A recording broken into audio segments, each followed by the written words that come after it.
Welcome to the Twin Cities Business Show. Today we're talking to Josh Helgesen about his path from being an apprentice carpenter to becoming the CEO of Greiner Construction, where he thinks downtown Minneapolis is headed, and the future of the construction industry. Welcome to the Twin Cities Business Show. We are here today with Josh Helgesen, the CEO of Greiner Construction. Josh, welcome to the show. Thank you. Thanks for having me. Very excited to have you.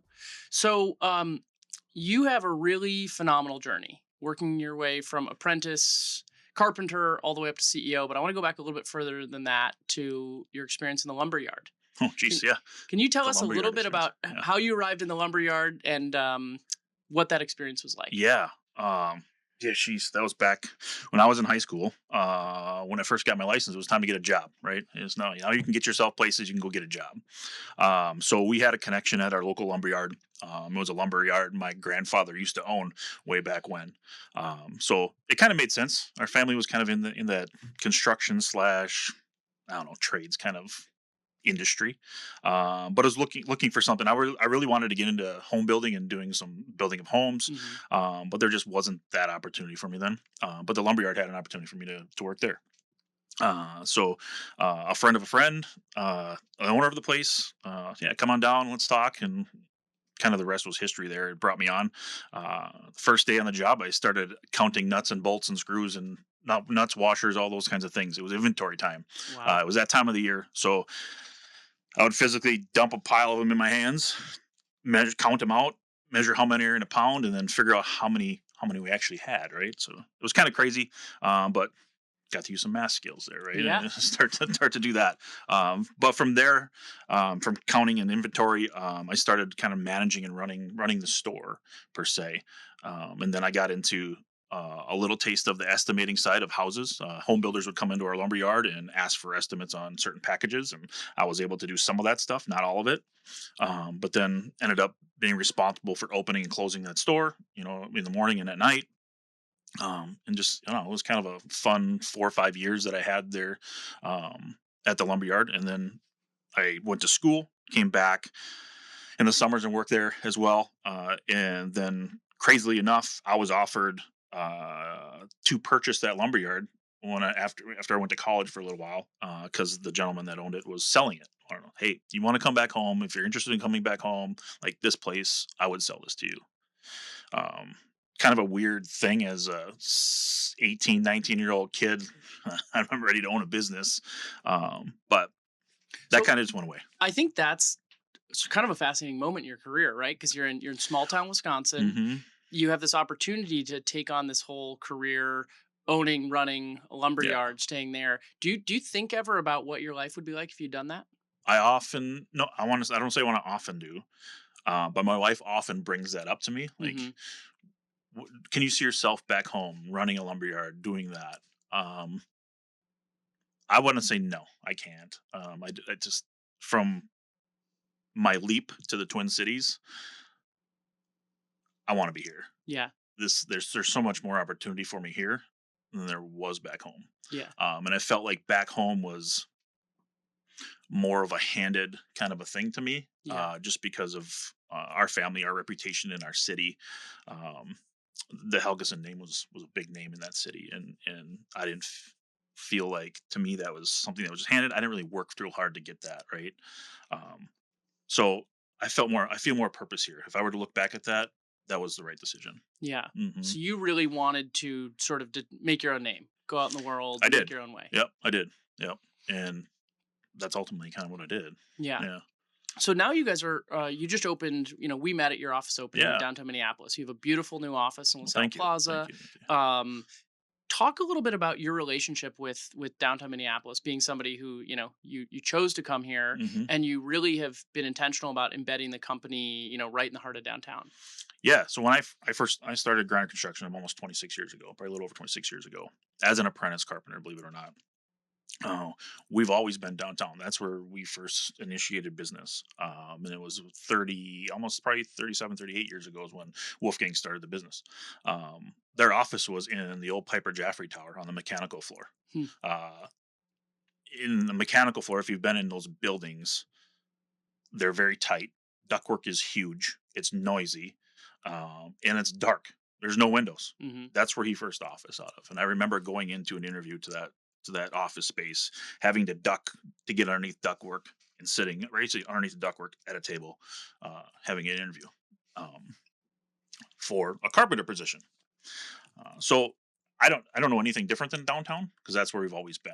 And then the last three moves that I have been a part of, um, we jumped from Piper to the North Star to Deluxe Plaza now to LaSalle over those 37, 8 years. So why did you decide to make this last move? You know, you guys are moving offices. Hmm. We'll throw in a picture of your new office here because it does not look like a dark place with where Oh, ducks it's are. beautiful. It's Yeah, beautiful. beautiful, Yeah. beautiful. So you know, you guys are investing further in downtown Hmm. Minneapolis. Why? Uh, we feel that's where we were rooted, and we had no reason to leave downtown. Reason why we moved is because we ran out of space. We were out of space. We were a growing company. We've doubled the size of the space that we currently left. So downtown, I think, was always the option. Honestly, just because so much of our work is downtown too. So many of the players that we deal with on a daily basis, those relationships that we do have, are downtown. So there was a no-brainer kind of for us to stay down there. And obviously the times that we are in our city here, it's another way that we can say this is a great place to be. Come on down and see us. That's great. Yeah, That's really great. So let's go back a little bit into your background. You know, so you started the company as an apprentice carpenter. I did. You've worked your way up to become the CEO. Hmm. That is a very cool classic American story. Yeah. What sort of unique perspective do you think that's given you? That's not a typical CEO pathway, but where does that experience and doing it that way, how's that made you kind of stand out? Um, I don't know. Does it make me stand out? I don't know. It's one of those things I'm very humbled about. Uh, it took a lot of hard work, a lot of grit, a lot of maybe more downs and ups, not only on the family side of things, but career wise as well. Um, yeah, it's a great story. I love to tell it. But it was something I think there was something seen in me way back when where I was given a chance, right? I was given a chance, I was given an opportunity, and I was able to prove myself that I belonged in each of those seats along the way.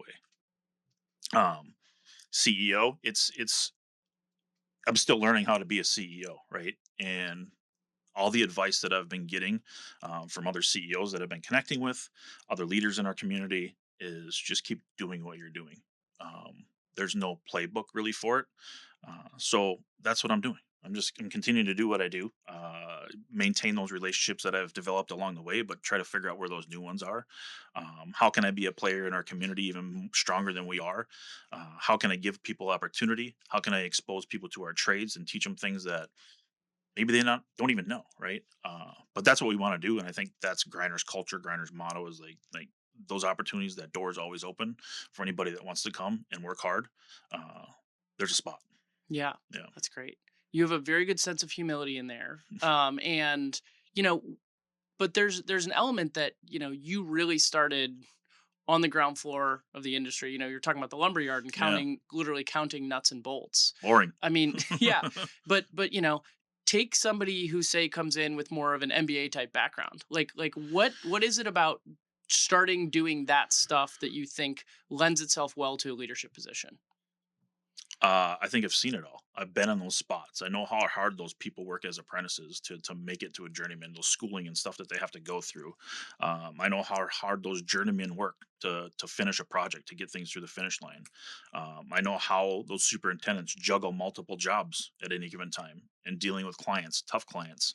Um, but meeting those deadlines, we're burning the midnight oil. Like there's no 9 to 5 job there. It's a 24/7 kind of a deal. You're always on point. So I've been there. But even in the tough times where like there's been emergencies, like for example, the Twin Cities, right? When the George Floyd thing was happening, like that was something I think that was the longest period of time I worked without sleeping, and it was probably to the tune between 30 to 40 hours Wow. without sleeping because the phone was ringing off the hook. People needed us, they needed our help, they needed our services, and we weren't going to let them down. So I was on point, fielding phone calls, relaying that to our field, relaying that to our office. Um, so those are just some of the things that I've been able to experience through the career. Um, so those people that are living it now, I've been in their shoes. I know what they're dealing with. I know how to do that, and then hopefully I can help them. Can we dig in on that? I mean, Mhm. take me through those 30 or 40 hours. What were those like? Tell me Well, specifically what were you just doing? like I think you're probably the same situation. We didn't know what was going on, right? It was evolving every minute, every Mhm. hour. Something was happening, and we were getting calls to board up buildings, to protect things, to go fix things, um, and it was. I think the resources were limited because I think there were a lot of people in our shoes that were getting those same calls Mhm. and that just couldn't take them anymore. Um, and I think there were situations where we couldn't help too, and we felt bad about that, but we just didn't have the resources to do it. Um, but yeah, it was crazy. The phone was ringing nonstop, nonstop, nonstop. For we need you over here, we need you there, we need 6 people here. Um, I think, I mean, we bought. I don't want to say we bought every sheet of plywood in the Twin Cities, but it seemed like we did. Right, Yeah. there was trucks after trucks after trucks coming with lumber, and it didn't matter what it was or the cost of it. We just needed to get it done, and our resources, our people, they took on that challenge, and I think we did really well with it. And I think it was noticed, and we planted one another seed in the city that Griner is real. We're authentic. We're here to help. That community sense. Yeah. Mhm. Talk a little bit more about taking an apprenticeship path. That is it's a very specific Yeah. thing. It happens in a lot of the trades. If somebody's out there and they're listening and they're thinking about, they're considering an apprenticeship, Hmm. what is it that you want them to know? Do you want to sell somebody on it? What do you think? Yeah, I mean, I'm not a salesman on that piece of it, but I think the apprenticeship program in the trades, I think we have one of the best in the nation here. Not just on the carpentry side where I started, but on the mechanical, the electrical, all those apprenticeship programs, the trades here in Minneapolis, St. Paul, Minnesota, are some of the strongest ever. The wages are great. The teaching is wonderful, out of this world, and the companies that you get to work with, outstanding. So if when you think of a career, I didn't necessarily think of being a carpenter all my life, right? Mhm. But once you open that door, there's so many other opportunities for you, right? And so somebody that's listening that is looking to maybe do marketing someday, there's marketing in construction. There is. Mm. Uh, get your foot in the door somewhere, whether it's an apprenticeship program, whether it's an internship, just to get exposed to not only the building trades, but the construction companies, all the other companies that work with construction companies that help build things. Um, there's nothing that you can't do. There's nothing you can't. Yeah. Yeah. So there's a very interesting broader conversation I think happening where I think particularly younger men are not going to college as much as they did Hmm. 10 years ago, Hmm. 20 years ago. And they're choosing some more of these different pathways. Uh, do you think that is a trend that's going to continue? And why do you think that's happening? Uh, I think I can speak for that firsthand. College was a thing for me in my mind that you had to do to be successful. That's how I grew up. Yeah. Like you have to go to school beyond high school to be successful in life, to get a job, to do anything. So when I was younger, I felt pushed in that direction, not knowing anything else. Okay, that's what I'm gonna go do. Quickly found out that college wasn't for me. It just wasn't. Um, had I had the option to go into a trade back then, I might have thought differently. But um, it the education piece of it for me was uh, more hands on. I needed to be hands on. I like to work with my hands. That's Mhm. how I learned. I didn't learn by sitting at a desk or in a classroom, getting a lecture, looking through a book, taking a test. I was horrible at it. So I know there's lots more people like that out there, but also the wages that the trades are getting, they're unbelievable, right? Um, you don't have the big college bill either. At the end of the day, you get free schooling, and schooling, like I said, is exceptional, and it takes 4 or 5 years to go through that school to become a journeyman to get the full package. on the carpentry side, and I think it's priced similar to all the other trades as well. But the wages are fantastic in those career paths. I mean, they can take you all the way to retirement. And the retirement package, all the benefits, they're amazing. They don't get any better. So that's the plus. Um, the downside, and I think with our younger generations, is the work piece of it. Right? You got to grind. You do have to grind, and companies notice that. That's how you advance. But if school's not for you, I encourage you to definitely explore the trades because it's definitely a great way to make a living. Cool people to meet along the way, and skills you get to take, all the way through life. Yeah. Yeah. So a fascinating piece of this to me is the construction industry, the trades have this really unique relationship between business and labor that I think is super different to a lot of other industries. There are apprenticeships, there's much more union density than there is in a lot of other places. hmm Why do you think that's happened, and how do you think that manifests itself sort of day to day? That's a great question. That answer to that, I mean, my answer to that would be the trades aren't going away. They're just not going away. We've had a lot of great individuals retire over the last 10, 15 years, right? Um, where those skills were second to none. Like they had the skills, right? They knew how to do things 15 different ways, and get the same end result.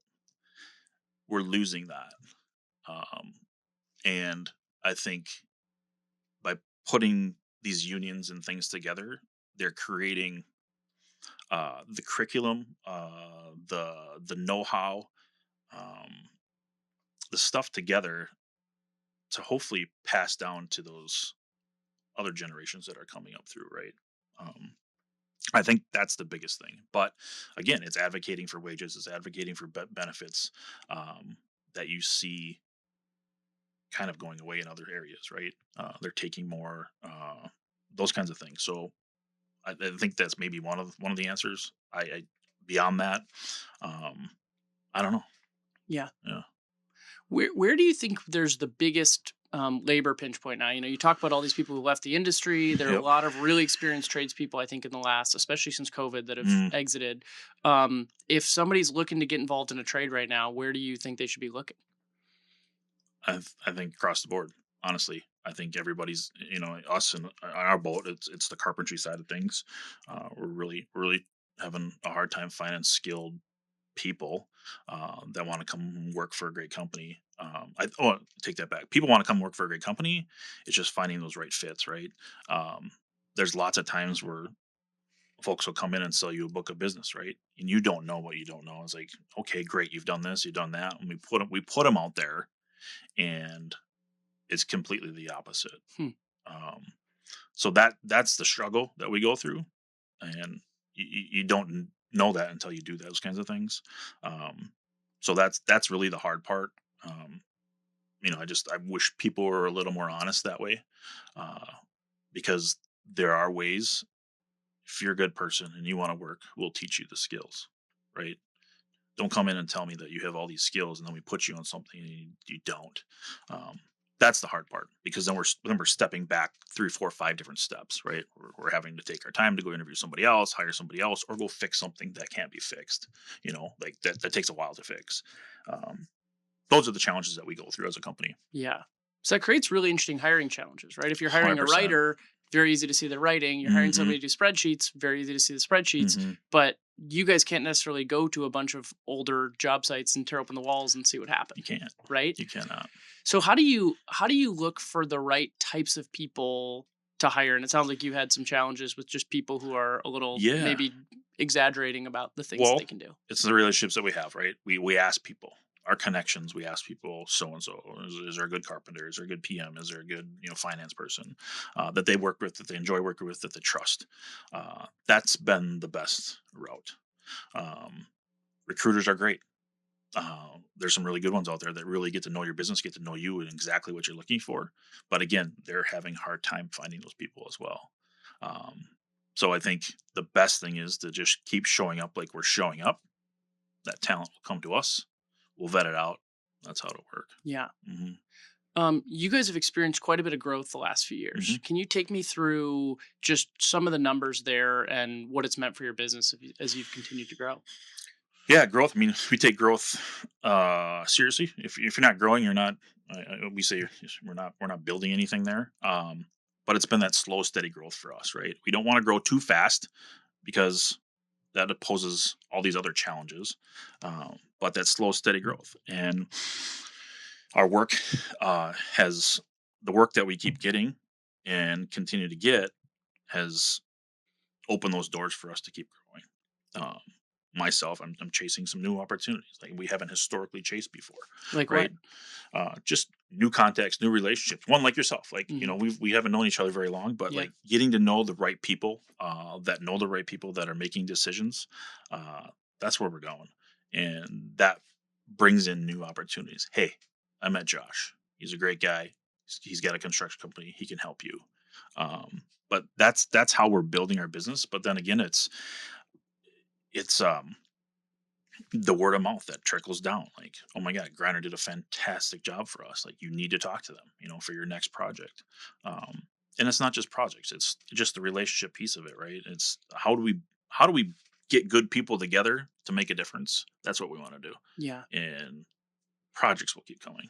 Yeah. Yeah, So the idea of how you manage that growth is really fascinating, right? Because it's you take the Twin Cities, we built tons and tons and tons of housing yeah, in the late 2010s, right? hmm, Interest rates go up, we build a lot, rents fall, now there's way less getting of that getting built. You look at data centers right now. Data centers are all the rage. huge. 5 years from now, that one may have slowed down. How do you chase the latest thing without overextending and then, figure out the right time to pivot out of that? Yeah, and I think the unique thing about grinders, we're so diversified in the things that we do. There's not just one market sector that we concentrate in, whether it's housing, whether it's historic, whether it's industrial, healthcare, building repurposing, the the Fortune 500, the corporate side of things, right? Um, it's the ebbs and flows, and we're just riding those waves the best that we can, and that's kind of the uniqueness about us. We're able to shift and adapt and pivot as we need to, which has been able for us to grow. Like, I mean, the people internally they came in as, say, a healthcare lead or a healthcare person. That's all they knew was healthcare work. Hmm. Okay, today we don't have healthcare work, but we have some industrial stuff where we have some a Fortune 500, a bank or a financial institution to build. We need you to go do that, and they're able to pivot and go do that. Construction is very similar on all. No matter what sector it is, you're building something, no matter what.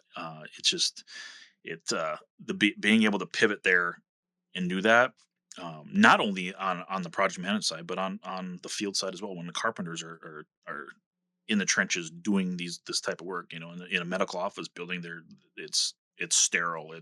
You got to be super clean. The dust control. I mean, they they're able to pivot from that to go to a ground up job where we're cutting two by fours and dust everywhere and all that stuff. I mean, that they're able to transition back and forth relatively Right. easily. Um, so that's kind of been a little bit of the recipe, I would Yeah. say. Yeah. Yeah. You guys have become one of the biggest minority owned businesses in the whole state. How is that? Tell us a little bit more about your background, Yeah. and then how do you think that's been able to allow you to bring just a different lens to some of this work? Um, so my background, I'm an Asian Pacific Islander. My mom grew up in Hawaii. My grandparents were Japanese, Chinese, Hawaiian. That's where I get with that ethnicity. But when I took over as CEO about almost 3 years ago, we became a minority-owned business because I own majority of the company now. Um, it's I don't know. It's just a uniqueness for us. I wouldn't say it's anything. I don't know. I don't like tooting my own horn that way, but it's just another thing that we put on our resume. It's a cool thing to have, and we're minority owned business. We welcome all. That's kind of what that says. Um, how it's helped us. It's helped us with some opportunities. There's been some initiatives to have those minority spend goals on jobs, which historically we've always brought in partners, and we still do. But now we can be that prime on things, which helps. helps us garner some work, I would say. But we want to continue to mentor a lot of those minority owned businesses that are out there that are trying to get started. We want them to be successful just like we are. But we got to get the buy-in too, right? We need them to work alongside of us and want to be in those trenches. That's how they're going to learn and be successful. So continue to mentor. We've done that for the last 37 years. We've partnered with minority owned contractors for ever since we started, whether it's a painter, whether it's a plumber, you name it. But I want to say that we've trained a lot of them. We've given some skills, and there are a lot of successful ones. Not just because of us, but from those types of interactions with contractors like ourselves. Yeah. Yeah. I want to ask a little bit more about your path into ownership. hmm So, was there a moment where you were going to work where you said, "Oh, this might actually be a thing that I could one day do"? Yes and no. I always just was a grinder and worked hard. I knew that whatever was next for me would come. Well, I never had my hand out for anything. I don't think. Um, it was I work hard and put in the work. Like, what's next for me? Ownership came to me. Let's see, I got an ownership about 7 years ago Okay. with a little piece. Like, Josh, we want you as a partner of ours. We respect you. We trust you. We see you here long term. They say kind of the golden handcuffs in the ownership Yeah. piece of it, but So is that um, just part of a comp package? Is that how that works? no, not necessarily. No, it wasn't comp pack. It was part of ownership. Like, Yeah. you bought yourself into the company, Mm. and then you reap for some of those rewards. Um, but it was a small amount, and yeah, I mean, I didn't need that for my golden handcuffs. Like, so you want to say, I was committed. I've always been committed here at Griner. They've always treated me well, and I don't see myself any other place really. But then after that, a couple of our owners decided to leave.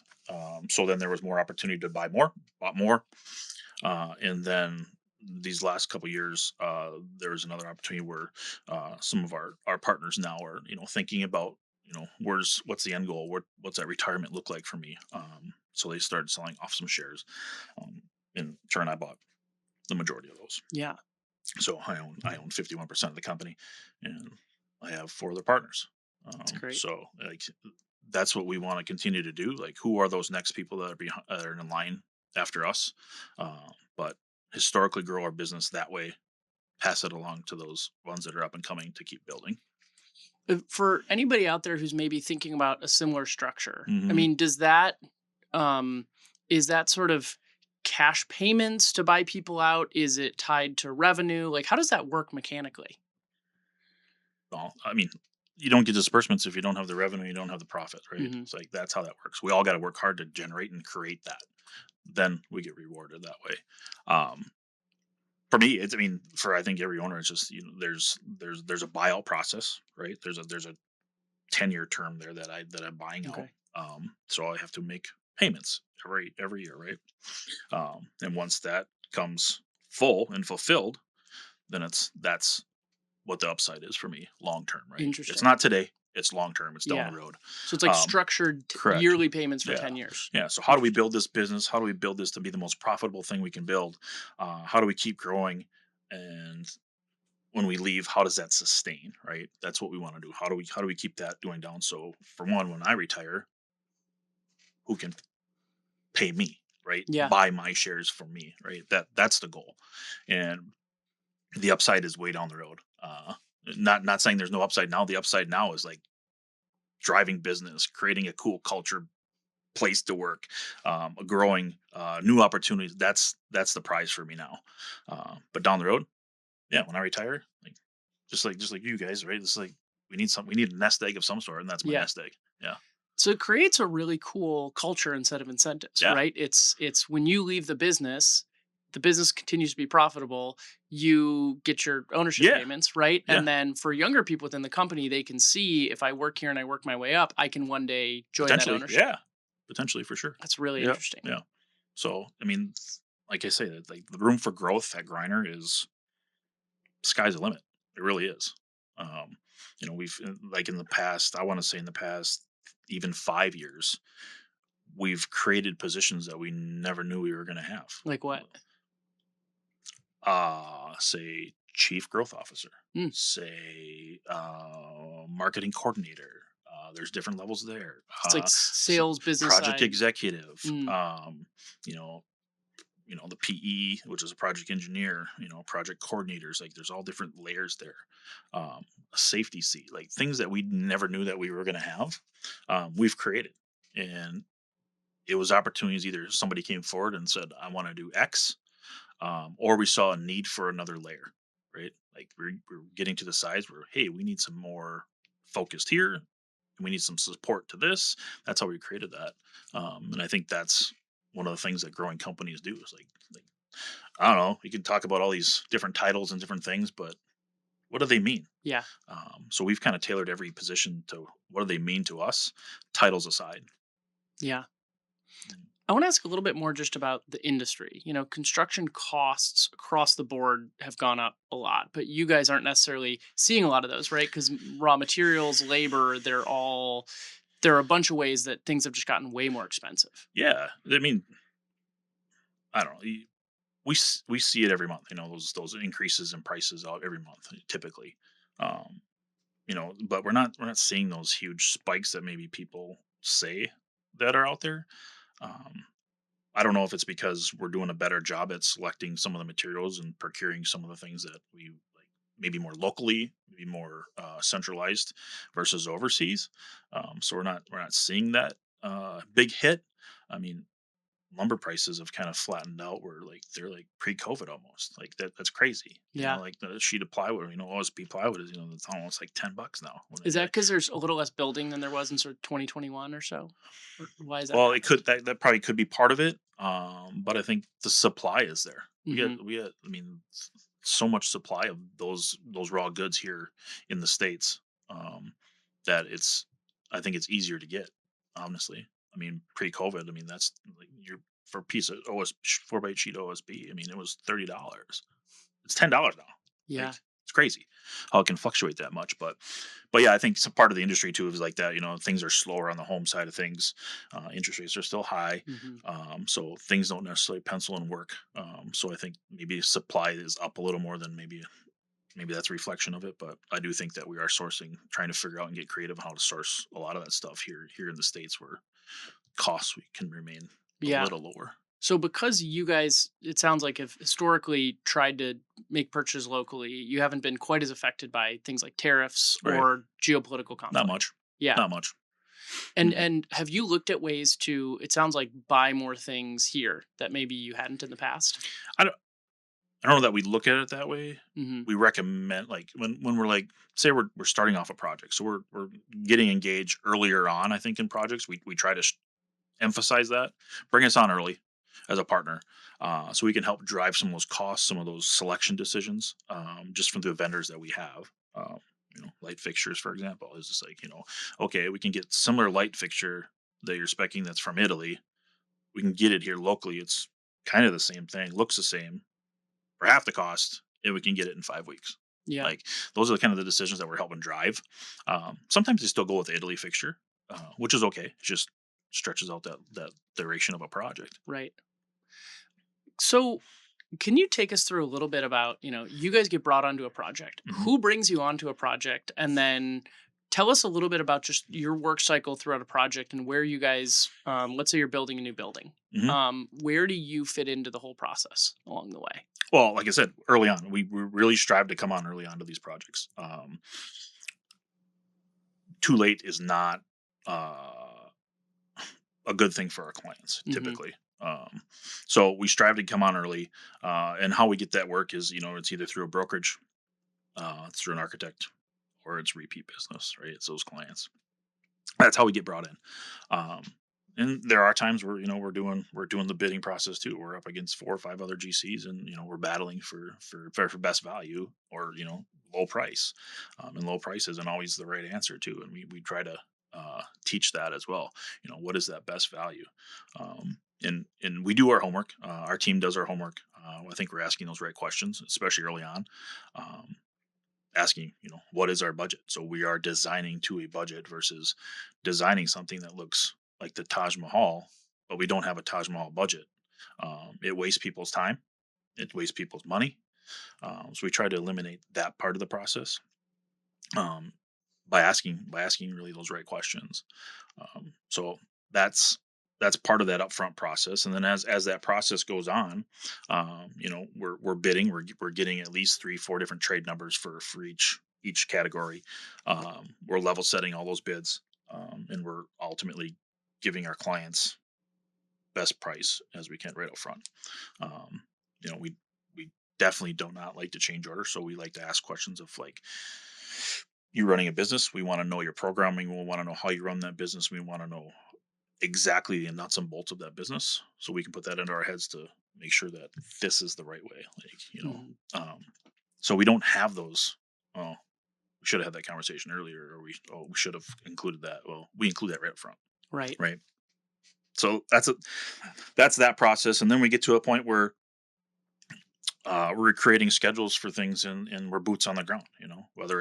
Sometimes you don't start with demo, sometimes spaces are demoed, but there's demo process. um, then there's rough ins and all of that stuff, inspections along the way, and then ultimately getting to the finish line, where you're doing a punch list and you're handing over the keys and walking out the door. And then those customers do call you back, because we do great work, to come and hang those pictures on the wall, and that's where it really starts, right? Yeah. That's how our work starts, is somebody calls us and say, "Hey, can you help come and fix a door lock for us?" Absolutely. That turns into these big projects. Hmm. Interesting. Hmm. What is your favorite project you've ever worked on? Oh my gosh, I've had so many favorite projects. I Yeah. think, as of late, um, I don't get to be ingrained in the trenches anymore with projects, but I do enjoy meeting with those leaders of these projects. But the nonprofit world is something that has really gotten to my heart over the last 3 4 5 years, where it's so rewarding, right? Hmm. It's so rewarding, whether we're building a house for someone that doesn't have one, we're building a clinic for someone that needs those resources, we're building a food shelter for people that need food. um, I can get behind it, and I can get everybody on my team behind something like that, including our trade partners, because there's a mission there, right? There's a mission there that's going to help somebody, and that doesn't come with a cost. I mean, it doesn't, honestly, for us. But how do we do more of that? That's the rewarding work.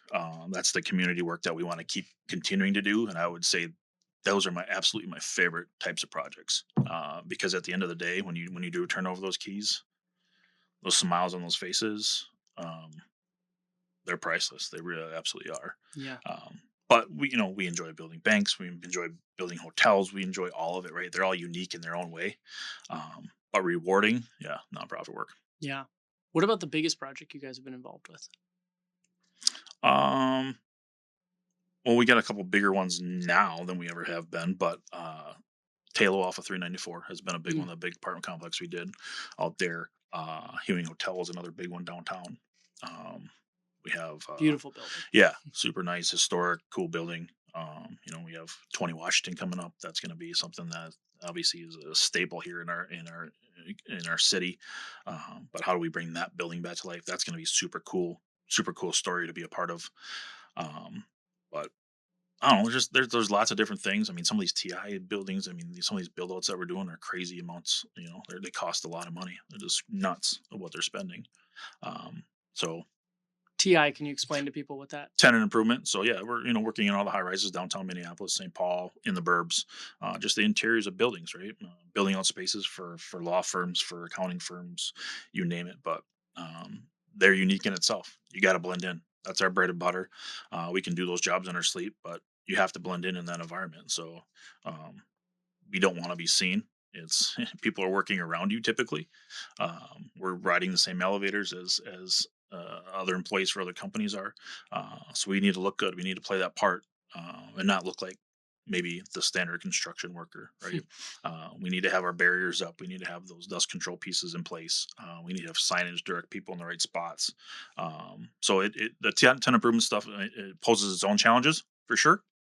Um, but it definitely takes unique individuals to do that type of work, just because you are in the general public. It's not a construction site that's closed off, uh, where kind of anything flies, any piece of wood flies or whatever. It's just you can't do that. You have to work during certain hours. You can't make noise past a certain time. So there's all kinds of rules and stuff that are in place. You're sharing dumpsters sometimes. Sometimes you can't use the elevator during the day. Like there's all those things. Um, Definitely takes unique individuals to do that type of work. But again, that's rewarding work as well. I mean, we get to meet some cool people along the way. We get to work with some really cool companies. Get to learn about some cool companies that we never have before. So our industry's fun, Yeah. super fun. So there are all these questions about where downtowns in America are going. Many of those are in downtown Minneapolis. Hmm. What is going to happen to downtown Minneapolis? And you have this unique vantage point on, you've worked on sort of high-end hotel projects, you've worked on housing projects of all types, you've Hmm. worked on commercial buildings. There's all this open commercial space right now. So tell me, where do you think downtown Minneapolis is going? I think it's gonna come back. Honestly, there's been. I keep saying like there's so many bad things that are being shared in the news. Like we need to start sharing some of these really good things because I do think there are 10 times more good things that are happening in our city than the bad. And it takes podcasts like this to share that kind of stuff, but more and more of that stuff to get the word out that Minneapolis, St. Paul are great places. They're thriving. We're bringing these towns back, and here's how we're going to do it. And it's all of us together that's going to make it happen. But I do see the upward trend here. I mean, there's more activity downtown. People are actually out on the streets, walking around, enjoying themselves. It's definitely a different vibe than it was 18 months ago, um, which is exciting. I mean, there's new restaurants popping up in the skyways, so that means there's activity walking through there. Um, I don't know. I think it's an exciting time, a real exciting time for our city. That things are going to bounce back, and we're going to get to have a part in that. And I get a front row seat because my office is right on the corner of Hennepin and Eighth, and I get to see right down that corridor there, and I get to see all the cool stuff that's happening, and the not so good stuff, but the cool outweighs it for sure. But it's coming back for sure. It's coming back. That's great. Yeah, Hmm. I mean, I am much more optimistic than a lot of Hmm. other people. And honestly, seeing your office opening, there were just so many interesting people there who are doing cool stuff in and around downtown. Hmm. Um, Tell me a little bit more about the 20 Washington project. Yeah. Um, well, everybody knows, I think, 20 Washington. It's the building with all the pillars out front and the Hmm. ponds. Just an iconic building in downtown Minneapolis. So, a friend of mine, Chad Tepley, who owns the building, I was telling him a story. I kind of grew up in my apprenticeship in that building, doing work in that building Wow, years and years and years ago. like Uh, 2001, yeah, 2002. like Yeah. I was doing work in that building for one the management company, but for just the different companies in there. One being ING, Voya. Like we did a ton of stuff there. So I know that building like the back of my hand. I think still, but transforming that building uh, to what it's going to be a part of that story, to bring that particular landmark some new life, is going to be super exciting. There's a lot of pre-construction going on right now, with planning, design, what's possible, what's not possible. With historic. So there's a lot of nuances to go through there, a lot of hoops to jump through before we can really be boots on the ground. But things are super exciting and trending in the right direction there. We're hopefully by the end of the year, first part of next year, we can start going at it. That's great. Hmm. Do you have a dream project that you guys would like to work on? Like not even a specific site, but a type of project that maybe you don't do a lot of that you'd love to start doing more of? Um, for me, it's the sports side of things. I think Hmm. getting into that sports entertainment kind of. I mean, we've done quite a few restaurants over the years, some hotels, but maybe like a major sports kind of venue, be a part of something like that. Maybe like a basketball arena? Maybe like a basketball arena. Yeah, or you've heard the announcement about the Minnesota Hockey Hall of Fame too. Like Yeah, that one's a huge project. That's a sports thing, and um, that's gonna be a cool project. And cross our fingers we can get that thing to get to move forward. But that's gonna be something cool and centered around the state of hockey, kind of sort of, which is that's just a start probably to our resume for that piece, hopefully. But tell people a little bit more about. So you get brought on to work on the Hockey Hall of Fame. What is your role in that? And tell people a little bit more about that project. yeah, and obviously it's really in the infancy stages right now. We were brought on to that project through a good friend of mine. who brought us to the table at that, and uh, Mortensen as well. We brought Mortensen on onto that deal with us. So we went in as a partnership. Here's what we can do. Here's how we can help you. Um, and they liked that, and ultimately they went with us. So I think between the horsepower that we have and the horsepower that Mortensen has on the stadium and sports side, I think it makes a great duo uh, to have a really cool killer project under our belts that way. But um, something that every eye in Minnesota will be on. Yeah, absolutely. Mhm. Speaking of, you want to get more into sports, downtown Minneapolis, where would you put the Timberwolves arena? I don't know. I love it where it's at. Yeah. I mean, it's so convenient. It's so easy to get to. The parking is simple. Um, it's connected by the Skyway. There's so many pros there, but it is tired. It is tired. Um, I don't know where the best spot is to go for that thing. Honestly, um, I think it needs to remain downtown. Honestly, for sure. Just the vibe around that. I mean, the Wolves are doing awesome. I mean, we got a heck of a team here, and we're building on something even bigger here. Hopefully, Right. um, Gotta have the championship parade able to yeah, go downtown past heck the yeah, arena. yeah. But yeah, I think it needs to remain downtown, and I can't imagine seeing it anywhere else. That's another way we're going to bring back this downtown too. Is something new and exciting there. We're going to attract a lot of people. That's great. Mm-hmm. That's really Mm-hmm. fantastic. What you know, AI is disrupting everything right now. How Yeah. you need a moment. Uh-huh. How has that impacted your business, good and bad? Or maybe just good or just bad? I don't know that it's impacted us badly because honestly, the trades, construction, it's never going away. AI Mhm. is not taking that over. We're always going to have skilled people doing that type of work. Uh, so I don't know that it's impacted us in a bad way. The bad way I may say by there, I don't. I don't know that we're using it so much, but I know there's other people that are using AI in a way to like estimate and build estimates for projects. Um,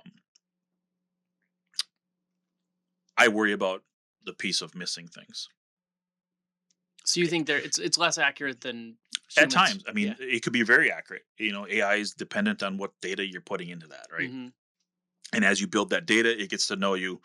This is what I know about it, not much, but it gets to know you, it gets to know what that is, and builds that database, right? So it's only as accurate as what you're putting in there. But I think it could be eliminating that human touch of it, where okay, I need you to put this estimate together, Mister AI or Mrs. AI, and spit it out. And okay, we got it. Looks like a good number. We send it out the door, but you're missing something, significant things. That's what I fear of happening. Laziness, right? People not actually really doing that work, knowing what they're proposing on jobs. Where I can see it being a benefit is I use it sometimes. I use it a lot of times, I guess, for wordsmithing my emails, Mm. making them sound more professional or making them make sense. I thought your emails were great, by I the like way. to spit out a lot of stuff, right? But it always doesn't make sense. It makes sense in my head, but not maybe not on paper as you read it. So I use that help once in a while to wordsmith an email. That's a benefit. Um, the other benefit I think are just tools and things that I think we've been using for years, videos, tutorials, things like that maybe have gotten better with the AI piece of it. Um, so we're able to pull up something on our smartphone or our tablets or something really quickly and figure out how to put that puzzle together quickly. Um, that's where I see the benefits, but I don't see it taking over our construction industry at all, just because we need hands-on people. Yeah. Yeah, You have a job that I'm sure is very stressful a lot of the time. at times. I mean, I don't know. People say that it is at times, but my teams are so great. They're so great. We all have obviously different strengths and weaknesses, and we all support each other that way. So I don't have a ton of stress, honestly. That's great. Yeah. I did before I became CEO. I think it should have gone the other way, but I think it's gone down. Interesting. Yeah, honestly, and I credit my teams for that. Right, they've insisted to take this on. They've insisted to not for me not to do that, um, which has been super great, super Yeah. great. Are you able to turn the work side of your brain off and just decompress at all, or no, it's always on? No, it's always on. I want to say I'm better at it. Uh, when I was running work, there's so much stuff that was going through my head, right? In a way, good ways or bad. Deadlines, tough conversations, all of that stuff was going through my head all of the time. Um, but yeah, in the last 3 4 years, it's been hard to let go of it. Hard to be not in the weeds on a day to day basis. Um, but it's also been refreshing and rewarding that we've built a team that can take care of that stuff. Yeah. I just got back from a 3 week vacation. I wasn't bothered a single time. Yeah. Like my email was in as was active, but there were maybe 4 or 5 emails I just needed to read, and that was it. Otherwise, I was left alone. The Yeah. team had it, and that this that was a light bulb moment for me. Kind of like we've built a good culture. We've built a great team here. We got the right people in the right seats.